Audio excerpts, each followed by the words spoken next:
Jadi aku dikasih tahu temen, katanya ada mie yang rasanya tuh mirip banget sama mie yang paling mahal di Jakarta itu loh. Tapi tempatnya agak tersembunyi nih. Yuk kita cobain bener sama apa enggak. Ayamnya ayam kampung nih. Mie-nya tipe yang lurus-lurus gitu. Warnanya nggak terlalu coklat ya. Tapi ini harum nih. Iya loh bener.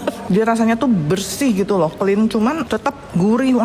Mie-nya ini juga pas ya. Dia ada sedikit garing-garingnya tapi tetap empuk. Tapi tetap kenyal. Nah ini ayam kampung nih. Ayamnya gurih. Ada garingan minyak juga nih. Ini kayak ada kaldu-kaldu ayam kampung gitu loh warnanya, agak kuning-kuning. Nah ini ada miso juga, jarang ada ya. Terus yang ini aku pesen dagingnya campur. Jadi dia tuh memang ada 2 macam dagingnya. Aku pikir bakal lembek ya. Gak taunya masih kenyal-kenyal juga. Enak juga.